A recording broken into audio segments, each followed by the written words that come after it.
So now we're going to look at weak acids. Okay, so let's say that I have a weak acid, HA. Okay, and this is a weak acid in aqueous solution.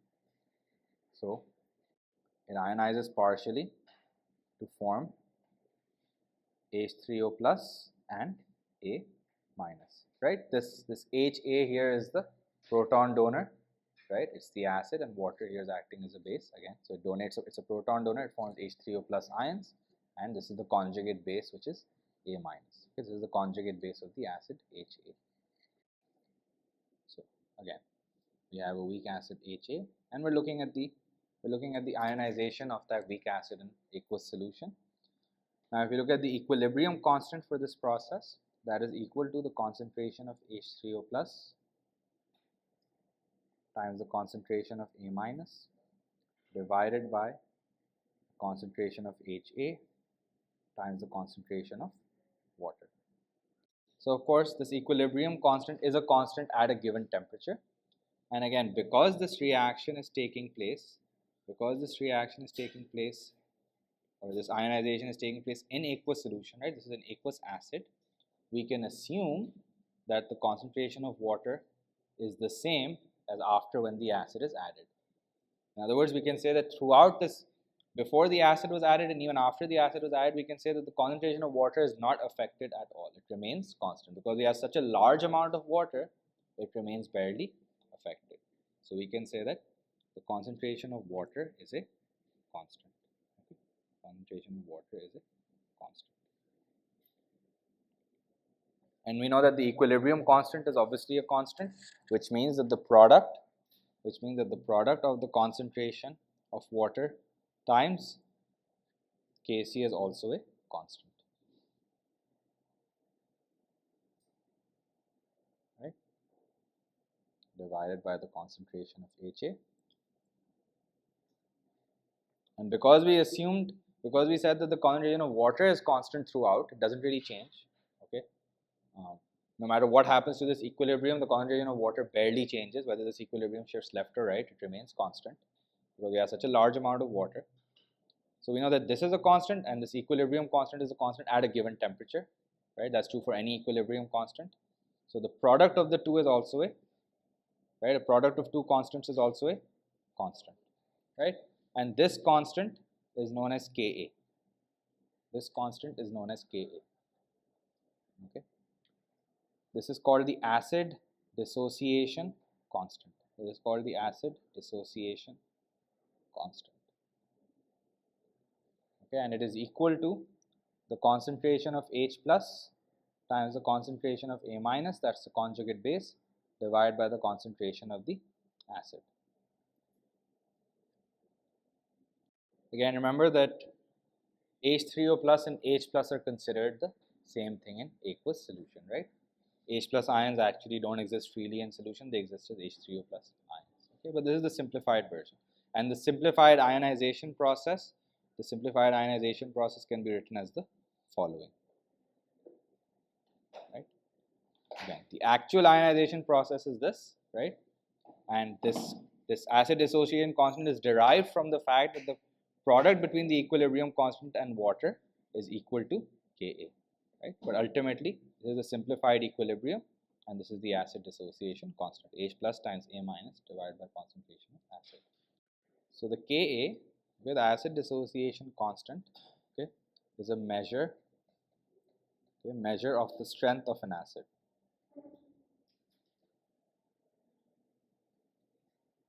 Okay. So that means if we have a larger Ka, it means that we have a stronger acid. Right. So the larger Ka simply means we have a greater degree of ionization. The numerator is bigger, greater degree of ionization means stronger acid. So similar to what we've learned for pH, right? pH was minus log of the concentration of H plus. Okay, the pKa is equal to the minus log of Ka. What that means is that the larger the Ka, the smaller the pKa. The larger the Ka, the smaller the pKa. So we can say that, right? Even the pKa is a measure of the strength of an acid. The smaller the pKa, the stronger the acid. Okay, smaller pKa. The larger the Ka, the smaller the pKa, stronger the acid. you have a stronger acid, okay, a stronger acid will have a larger Ka and therefore a smaller pKa. That's just how the mathematical relationship between the two is. Okay? And similarly, of course, this implies that the Ka is simply 10 to the power of negative pKa. So now we're going to do a question. Okay, the question says that we have a weak acid, okay, a weak acid, Ha, right? We have a solution of a weak acid, okay, with concentration, right? With concentration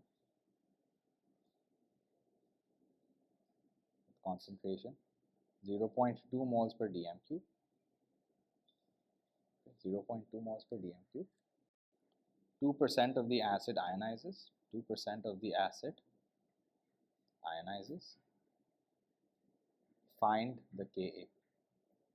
Find the Ka or calculate the Ka. Okay, calculate the Ka.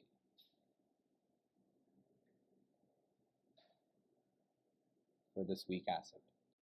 So here again we have a weak acid. Okay, we have a weak acid. So we know that that weak acid ionizes partially. Okay, we know that that acid ionizes partially. Right? So Ha ionizes partially to form H plus and A minus. Right? That is H plus ions and the conjugate base. Okay, and they've given us the initial concentration. The initial concentration of the acid is 0.2 moles per decimeter cube. Okay, so in this ice table, we're just directly noting down concentrations because everything's happening in the same solution. The molar and concentration ratios will be the same. Right? Now the question says 2% of the acid ionizes. So if you had 0.2 moles per dm cube to begin with, 2% of that will ionize. So 0.004 moles per decimeter cube will ionize. Okay. Now initially we can assume that we have 0 moles of H plus and A minus. Again, this is an assumption. We're assuming that the amount coming from water is so negligible, we're not taking it into consideration. Okay, because technically it's an aqueous solution, we still have H plus ions present from water as well. Right? So we can say that okay, we have 0.004 moles of this acid per dm cube of this acid will ionize, and therefore we'll have 0.004 moles of H plus ions forming, 0.004 moles of A minus ions forming. So at equilibrium, we have 0.196 moles. We have 0.196 moles of acid. We have 0.004 moles per dm cube of H plus. We have 0.004 moles per dm cube of A minus. Okay. Again, because however many moles of this ionized per dm cube, you get the same number of moles of H plus and A minus. Initial amount, the change in concentrations, and then the equilibrium amounts. Now the acid dissociation constant Ka is the concentration of H plus times the concentration of A minus divided by the concentration of Ha. We know the concentration of H plus is 0.004. The concentration of A minus is 0.004. And the concentration of acid is 0.196 moles per decimeter cube. Now this is a fairly straightforward calculation. But we'll see in the next question. Okay, we're going to make another assumption here, and we're going to see in the next question why this assumption is useful. The assumption that we're making here is that the equilibrium concentration of acid, is roughly the same as the initial concentration. So we're going to assume that the equilibrium concentration of acid is equal to the initial concentration. So for weak acids, in our syllabus, what we assume is, for weak acids, we assume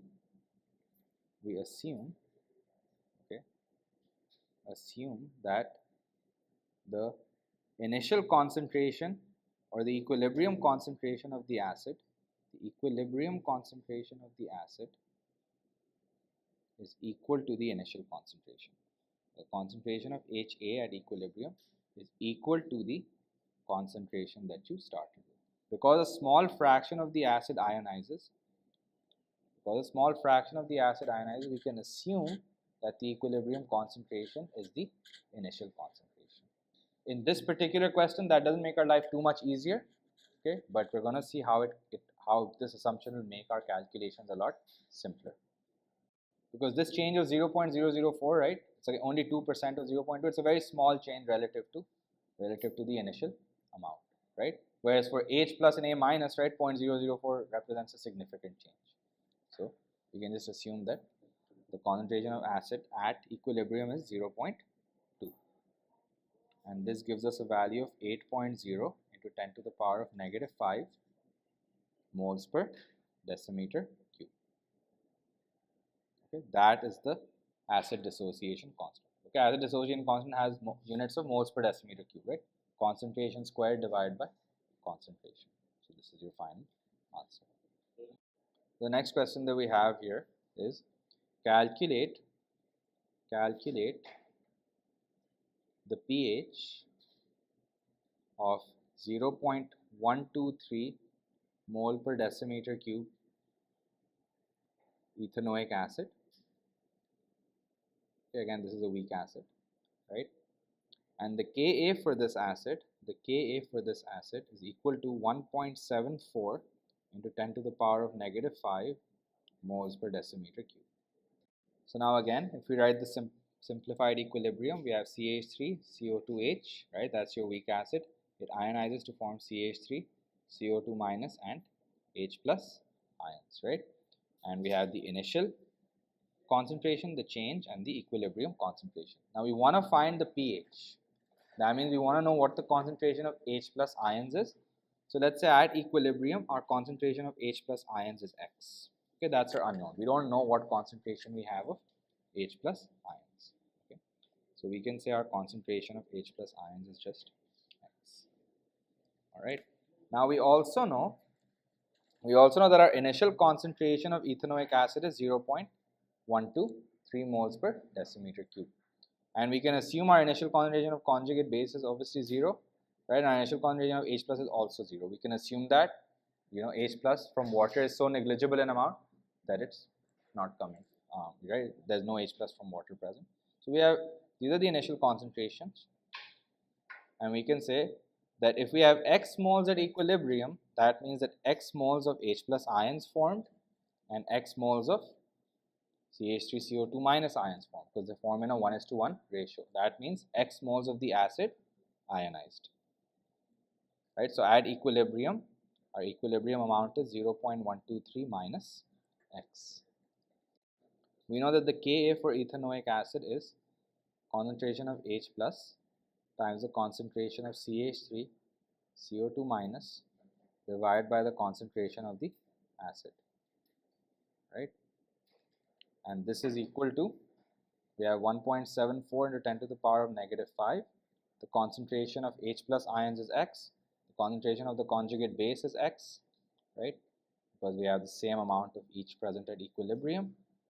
And the concentration of the acid is 0.123 minus X. Now again, because it's a weak acid, we can assume that the equilibrium concentration is the same as the initial concentration. Because such a small fraction of this or a small percentage of this ionizes, we can assume that this is equal to 0.123, the equilibrium concentration, right? So we can say that this is equal to, the Ka is equal to X squared divided by 0.123 again, right? We can make that assumption, right? So then we can say that X is equal to 1.46 into 10 to the power of negative 3 moles per decimeter cube, right? That's the concentration of H plus ions. That's the concentration of H plus ions at equilibrium, right? So this is the concentration of H plus ions, which implies that the pH, which is the minus log of H plus, right? That's the minus log of this value, 1.46 into 10 to the power of negative 3, comes out to 2.84, okay? And that's your final answer. The next question that we have here, okay, says that a 0.222 mole per dm cube solution of propanoic acid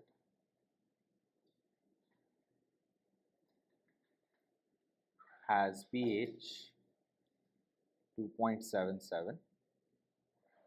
Calculate the pKa for propanoic acid. Calculate the pKa of propanoic acid. So here propanoic acid again is a weak acid, right? So we have CH3, CH2, CO2H. It ionizes partially to form CH3, CH2, CO2 minus and H plus ions, right? And again at equilibrium, right, we know that the pH is 2.77, okay, and the concentration of H plus is simply 10 to the power of negative pH, okay. And what we want to do here, is we want to find Ka. Ka is the concentration of H plus times the concentration of the conjugate base divided by the concentration of acid, right? Divided by the concentration of acid. So this is the Ka. So what we really want to do is we want to determine each of these values, right? We can find the Ka and therefore after that we can find the pKa, right? So here we know that the pH is 2.77, so that means the concentration of H plus at equilibrium is 10 to the power of negative 2.77, right?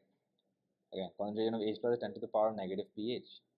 And we also know that the concentration of conjugate base is the same as the concentration of H plus ions, because we're starting with acid. When it ionizes, it forms the conjugate base and H plus ions, propanoate ion and H plus ions in a 1:1 ratio. So whatever the concentration of H plus, we have the same concentration of the conjugate base at equilibrium. We also know for weak acids, we can assume that the equilibrium concentration is the same as the initial concentration. So we can say that at equilibrium, the concentration is 0.222 moles per decimeter cube. Again, these are the equilibrium concentrations, okay, in moles per decimeter cube. These are the equilibrium concentration in moles per decimeter cube, the concentration at equilibrium. Alright, so then we can say that our Ka is equal to 10 to the power of minus 2.77 squared, right? That's just 10 to the power negative 2.77 times 10 to the power negative 2.77 divided by 0.222, and this comes out to 1.30 into 10 to the power of negative 5 moles per decimeter cube, right, or 1.299. So that is the value of Ka. We want to find the pKa. pKa is just the minus log of Ka. pKa is equal to minus log of Ka, and that comes out to 4.89. So that's your answer. Alright, the next question that we have is, it says that we have 0.1 mole per dm cube, 0.1 mole per decimeter cube HCl, okay, that has a pH of 1.0. We also have over here 0.1 mole per dm cube ethanoic acid, okay, and the pH for that is 2.4. Now the first part of the question is, okay, part A is, I want to find the ratio of the concentration of H plus, okay, in HCl and ethanoic acid, okay. Specifically, I want ratio of HCl, I want the ratio of H plus concentration in HCl to the H plus concentration in ethanoic acid. So here again, we know that the concentration of H plus ions is simply 10 to the power of negative pH, right? For HCl, that would just be 10 to the power of negative 1, which is 0.1, right? Because it's a strong acid. So we have 10 to the power of negative 1 as the concentration of H plus in HCl, right? Divided by 10 to the power of negative 2.4, that's the concentration of H plus ions in ethanoic acid, right? So here I have H plus in HCl divided by concentration of H plus in ethanoic acid. And this comes out to 25.1.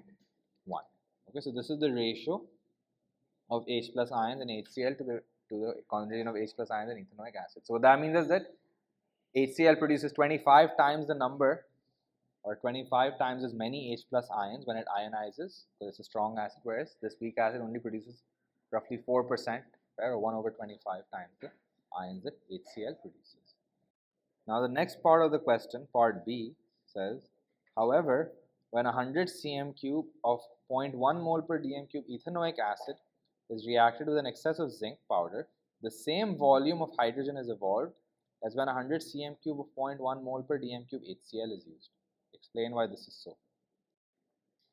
When 100 cm cube of 0.1 mole per dm cube ethanoic acid is reacted with an excess of zinc powder, the same volume of hydrogen is evolved as when 100 cm cube of 0.1 mole per dm cube HCl is used. Explain why this is so. Now what we do know is that ethanoic acid is a weak acid and HCl is a strong acid, right? So when HCl ionizes completely in aqueous solution to form H plus and Cl minus ions, whereas ethanoic acid only ionizes partially in aqueous solution to form ethanoate ions and H plus ions, right? So if I had 0.1 mole per dm cube of this, I would form 0.1 mole per dm cube of 0.1 mole per dm cube of H plus ions, right? Because it would ionize completely in that solution. However, if I had 0.1 mole per dm cube of ethanoic acid, right, I would produce less than 0.1 mole per dm cube of H plus ions, significantly lesser, because it would ionize very, very partially. But the question is saying that if I reacted either of these acids, with zinc, okay, I would produce Zn2 plus and hydrogen gas, right? This is metal plus acid. And what the question is saying is that if I had 0.1 mole of this, right? If I had 0.1 mole of this, for example, or 0.01 moles in this case, right? That's concentration times volume. If I had 0.01 moles of acid, I would produce 120 cm cube of hydrogen gas, which is 0.005 moles. The question is asking, why do I produce the same number of moles of hydrogen gas if I have equal quantities of either acid? Remember, it's the H plus ions that are reacting with zinc, right? If I had 0.01 moles of HCl, I'd produce the same number of moles of H plus, right? If I had 0.01 moles of HCl, I would produce 0.01 moles of H plus ions. But for ethanoic acid, it only ionizes partially. So if I had 0.01 moles, I wouldn't produce 0.01 moles of H plus. Yeah, moles of H plus, right? So then why are they both producing the same number of moles of hydrogen gas? Now with HCl is pretty straightforward, right? If you have 0.01 moles of HCl, right, 100 cm cube of 0.1 mole per dm cube, you know for a fact that you're going to have 0.01 moles of H plus ions, because it ionizes completely. So you're going to produce 0.005 moles of hydrogen, which is 120 centimeter cube, right? On the other case with ethanoic acid, it only partially ionizes to form H plus ions, right? So if you had 0.01 moles of this, you wouldn't have the same amount of H plus ions. However, if you react this ethanoic acid with zinc metal, right, what happens is that over time, the H plus ions react with zinc metal. So the concentration of H plus keeps on decreasing as these keep on reacting with zinc, which means that this equilibrium keeps on shifting to the right until all the ethanoic acid has ionized. So ultimately, both acids end up producing the same number of moles of H plus ions, right? This reaction happens faster because it's already completely ionized. There is only partially ionized, but as the H plus ions keep reacting with zinc and the concentration decreases, the equilibrium keeps shifting to the right and more H plus ions are produced until all the ethanoic acid is ionized. Okay, so we can say over here that, right, as H plus ions react with zinc, the concentration of H plus ions, okay, continuously decreases. Hence, the equilibrium, okay, keeps shifting to the right,